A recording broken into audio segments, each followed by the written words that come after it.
Mimpi orang itu bermacam-macam dan salah satu mimpi adalah untuk melanjutkan pendidikan yang lebih tinggi. Betul, memang di Indonesia ada wajib belajar 12 tahun, tapi tidak menutup kemungkinan untuk mereka yang memang berprestasi, mereka bisa melanjutkan ke pendidikan kuliah atau di perguruan tinggi. Yang menjadi incaran tentu adalah PTN-PTN di seluruh Indonesia, tapi pertanyaannya kemudian ketika mereka sudah masuk berjuang, di tengah-tengah banyak sekali yang kemudian berhenti hanya karena masalah ekonomi atau biaya. Ini yang menjadi sangat memprihatinkan sekali karena bagaimanapun mereka yang sudah masuk, terutama di PTN kan mereka calon-calon pemimpin bangsa. Kalau akhirnya mandek di tengah jalan, ya future-nya masa depannya Indonesia akan seperti apa, itu yang harus menjadi salah satu concern kita sebenarnya. Yes, dan itu mereka adalah penerus generasi muda yang berkualitas bisa Betul. dibilang. Apalagi ini kan juga cita-cita yang mulia gitu untuk melanjutkan pendidikan ke jenjang yang lebih tinggi. Karena itu ada nih Matt, namanya Yayasan Karya Salemba 4 yang dari tahun 95 ini mewujudkan mimpi anak-anak Indonesia agar tetap bisa berkuliah hingga lulus dari perguruan tinggi negeri. Nah, dengan cara memberikan beasiswa bagi anak prasejahtera. Dan pemberian beasiswa ini Matt, uniknya tidak berdasarkan nilai mahasiswa gitu yang mengharuskan seleksi secara ketat gitu, tapi tujuannya justru diberikan kepada semua mahasiswa yang mau gitu ya, tentunya dengan proses seleksi juga, tapi agar bisa meningkatkan kualitas pendidikannya. Jadi dengan berbagai program pelatihan, kini sudah 15.000 mahasiswa di 34 universitas negeri di seluruh Indonesia yang merasakan beasiswa dari yayasan ini nih. Oke, untuk mengetahui apa yang dilakukan di yayasan ini, kita akan membahasnya setelah tayangan berikut ini, pemirsa.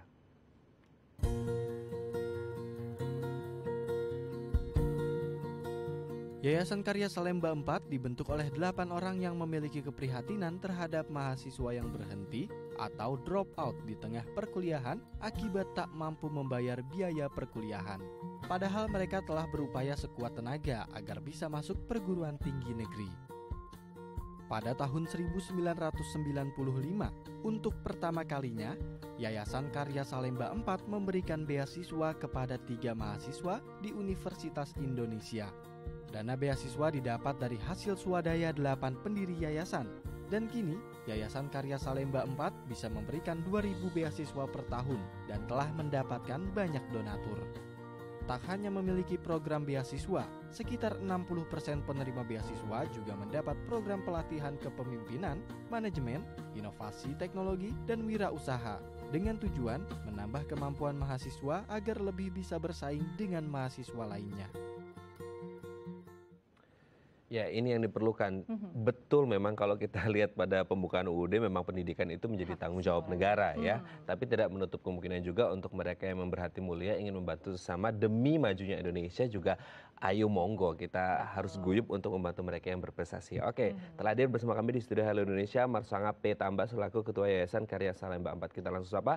Halo Pak Sangap, apa kabar? Selamat datang di Halo Indonesia. Selamat pagi Pak Sangap, terima kasih sudah hadir. Oke, ini sangat luar biasa sekali bagaimana Yayasan Karya Salemba 4 ini membantu mereka yang sangat membutuhkan demi terciptanya para pemimpin muda yang nanti akan memimpin Indonesia. Kalau boleh diceritakan sebenarnya apa yang kemudian menjadi hot buttonnya yayasan ini berdiri? Apakah hanya karena semata-mata banyak mahasiswa yang putus pendidikan di tengah-tengah kuliahnya atau seperti apa?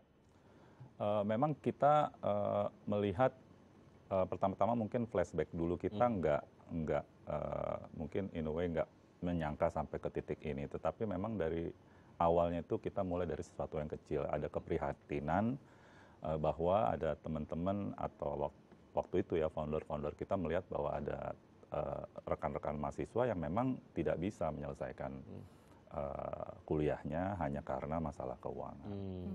Dan itu mereka terpanggil, mereka mulai ya, dan sekarang kita seperti tadi disampaikan udah mungkin 15.000 lulusan yang kita sudah biayai di Salemba 4. Baik, ini dari 95 sampai tahun 2019 ini sudah 15.000 mahasiswa yang terbantu gitu ya. Ini sistemnya sendiri seperti apa sih Pak? Kan memang namanya sendiri unik nih, Salemba 4 itu karena awalnya 4 anak yang dibantu dari teman-teman FEUI gitu ya. Sebenarnya kurang nggak demikian juga. Salemba 4 itu sebenarnya alamat kampus Universitas Indonesia di Jalan Salemba 4 waktu itu. Jadi memang awalnya kalau boleh flashback, memang founder kita ada 8 orang waktu itu, mereka mahasiswa angkatan 84.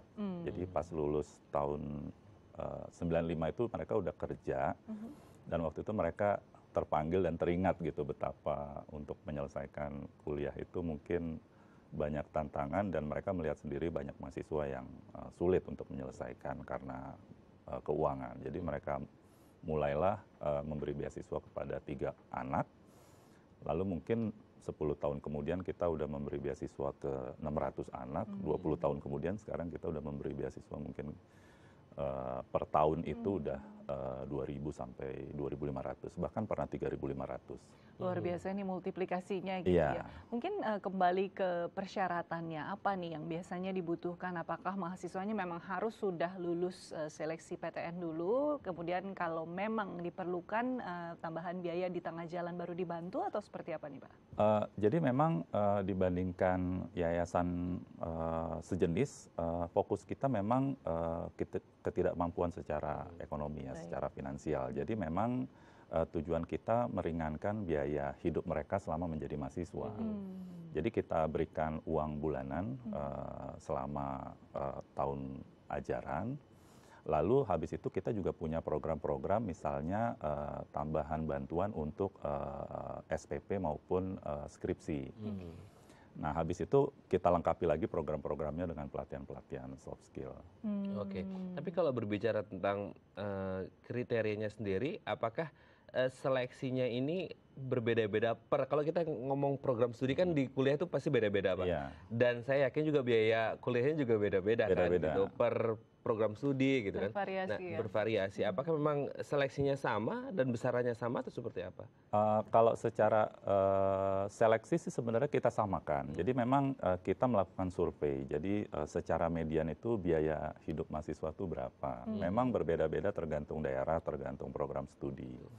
Apalagi sekarang kita udah menyangkut nasional ya, udah 34 universitas di seluruh Indonesia. Jadi memang kita cari mediannya. Kita memang ke depannya mungkin nanti terpikir juga untuk membedakan gitu besaran beasiswanya. Tetapi untuk saat ini kita carilah yang titik tengahnya berapa untuk kira-kira bisa membantu meringankan biaya kuliah dari mahasiswa ini.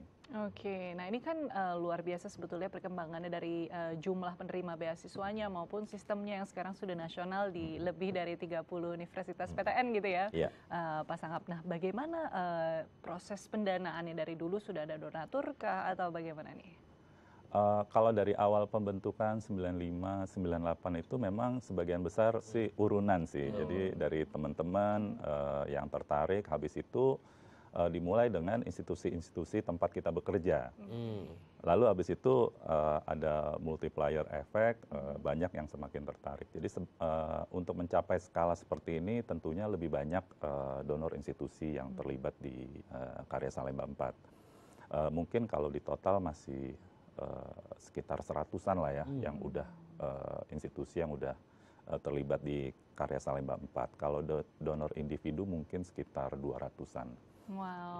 Yang konsisten ikut bantu kita. Oke, nanti mungkin sesudah jeda yang satu ini kita juga akan tanya gitu, karena ini kan base-nya untuk dari keadaan ekonomi membantu secara finansial. Nanti tentang perkembangan mahasiswanya sendiri bagaimana dari sisi nilai dan lain sebagainya akademis, kita akan bahas sesudah jeda yang satu ini ya. Pemirsa jangan kemana-mana dulu, tetap bersama kami di Bincang Halo Indonesia.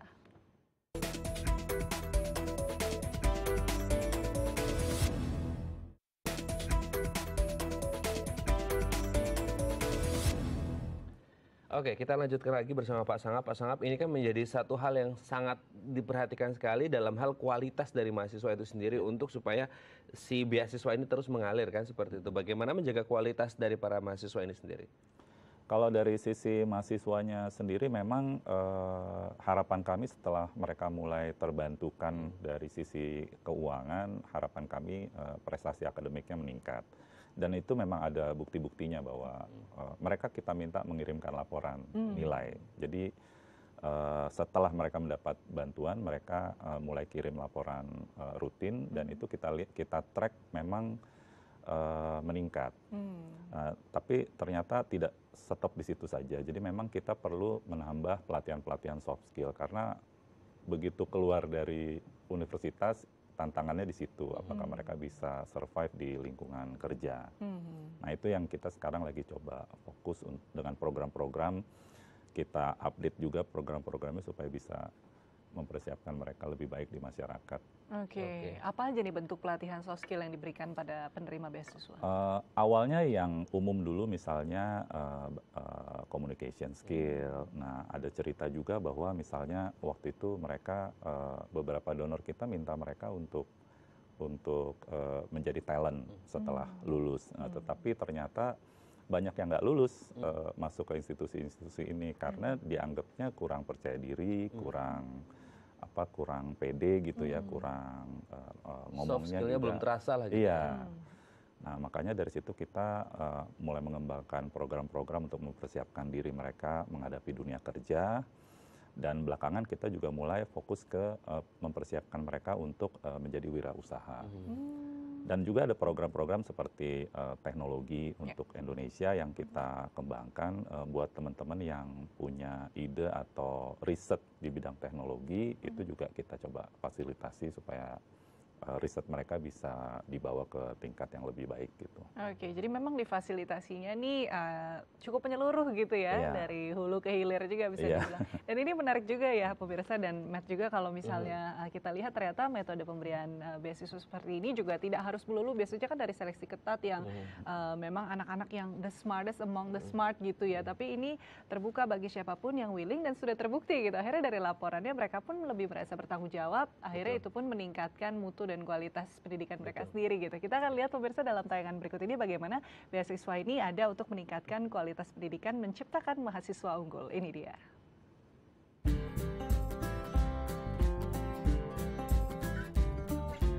Jutaan anak di Indonesia yang telah lulus sekolah menengah atas ingin melanjutkan pendidikannya ke jenjang perguruan tinggi. Namun sayang, masih ada di antara mereka tidak bisa meraihnya karena kesulitan ekonomi. Agar anak di Indonesia dapat mengenyam pendidikan tinggi, Yayasan Karya Salemba 4 memberikan beasiswa bagi calon maupun mahasiswa universitas negeri di Indonesia yang berhenti akibat kekurangan biaya. Sejak 1995, Yayasan Karya Salemba 4 telah memberikan 15.000 beasiswa di 34 universitas negeri dari Sabang sampai Merauke dengan harapan meningkatkan kualitas pendidikan di Indonesia.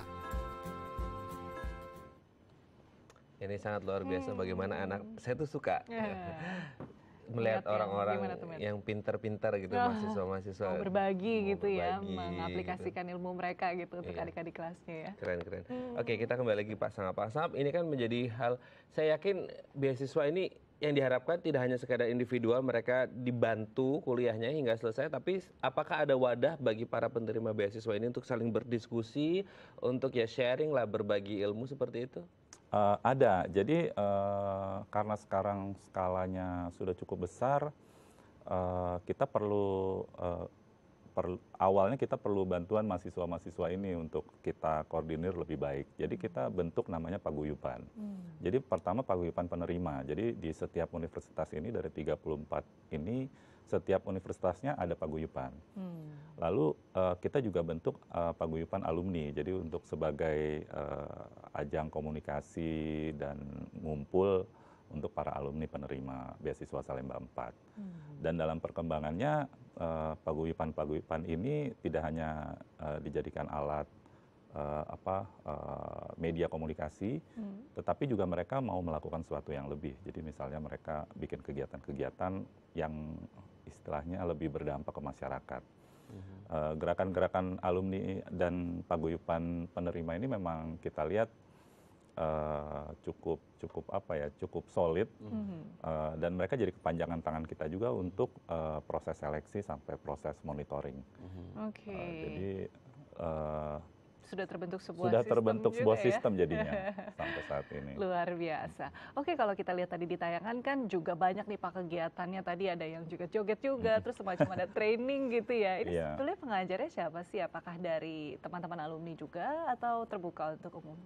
Sebenarnya terbuka untuk umum. Jadi seperti tadi yang saya sampaikan, semakin banyak teman-teman atau rekan-rekan kita yang tertarik dengan kegiatan ini dan mereka bisa mensupport tidak hanya dalam bentuk financial atau keuangan, tetapi juga sharing ilmu juga. Jadi beberapa trainer-trainer yang kita yang bantu kita di camp-camp pelatihan untuk meningkatkan soft skill itu bahkan mereka bekerja secara full time sebagai trainer-trainer yang cukup ternama lah ya.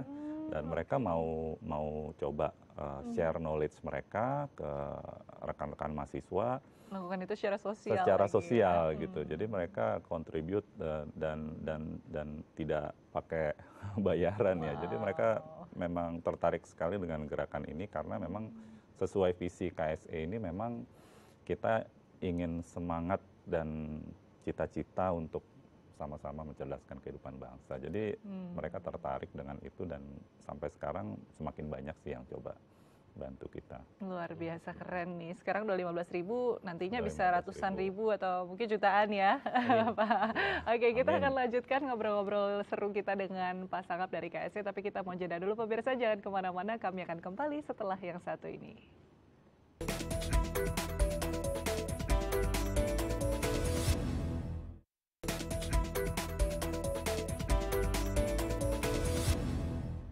Oke, ini sangat menarik sekali karena kita berbicara tentang beasiswa yang mungkin dicari oleh banyak orang ya. Betul. Oke, kita kembali lagi Pak Sangap. Pak Sangap, ini kan kalau yang kita harapkan adalah sustainable. Sustainable tidak hanya dalam mereka belajar di kampus saja, tapi kemudian mereka masa depannya seperti apa? Apakah juga ada program untuk memandu mereka nanti after study-nya itu seperti apa?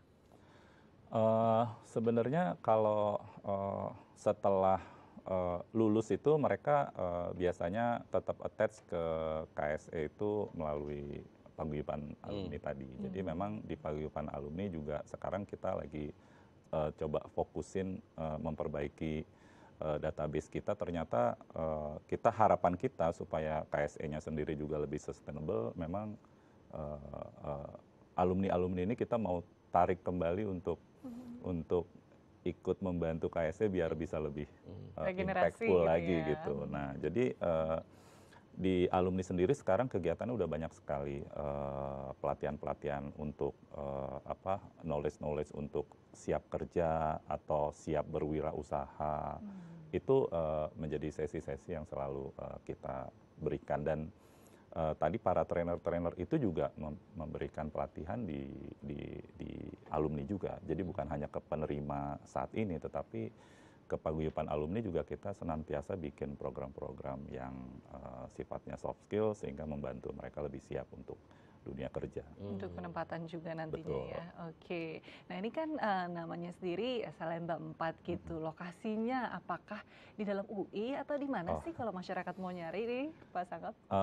Tadi seperti saya sampaikan memang Salemba 4 ini memang alamat awal ya dari Universitas Indonesia Fakultas Ekonomi yang memang founder-founder kita berasal dari situ. Habis itu kan kita pindah ke Depok. Nah, tetapi Yayasan Salemba 4 sendiri memiliki kantor resmi di Jalan Bank 2 nomor 14B. Nah, ini di daerah Kemang, Jakarta Selatan. Ini juga kantornya juga disupport salah satu simpatisan KSE juga gitu. Jadi kita sudah beberapa tahun di sana. Kita juga udah punya website juga kse.or.id. Jadi secara organisasi dan sistem sih dibanding tahun 95 memang udah jauh-jauh lebih baik ya. Oke, ke depan ada program apa lagi ini Pak Sangap dari KSE ini sendiri? Apakah di luar beasiswa ada lagi atau ada lebih mengembangkan lagi? Sebenarnya kita masih masih fokus pada misi kita nih.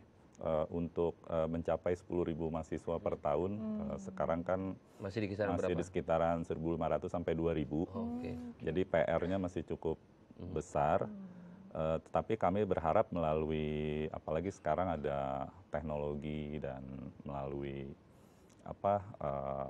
website dan sistem yang kita udah kembangkan, mudah-mudahan kita bisa menarik lebih banyak minat simpatisan dan donor untuk membawa kita mencapai cita-cita 10.000. Tadi seperti saya sampaikan, setahun itu ada aplikasi sampai 35.000 mahasiswa yang memang butuh secara finansial.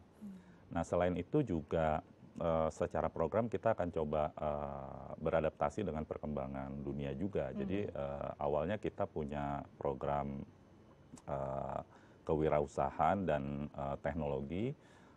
on top of yang tadi reguler itu. Tetapi ke depan kita pikir juga mungkin kita harus sisipkan program kemandirian secara finansial karena beberapa lulusan kita ini lebih tertarik untuk berwirausaha sekarang. Jadi kita melihat ini fenomena ini kita harus lengkapi mereka untuk bisa survive di dunia bisnis yang mungkin cukup kompetitif ya. Sangat kompetitif. Luar biasa. Oke, nah kalau Pak Sangap sendiri melihat pendidikan di Indonesia dan harapannya ke depan bagi pendidikan di Indonesia gimana Pak?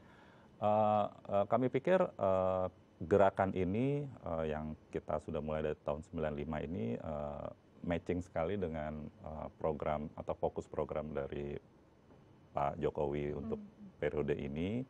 Kita melihat bahwa SDM itu memang kunci untuk memastikan bangsa Indonesia ini bisa lebih baik lagi, bisa lebih eksis lagi, lebih survive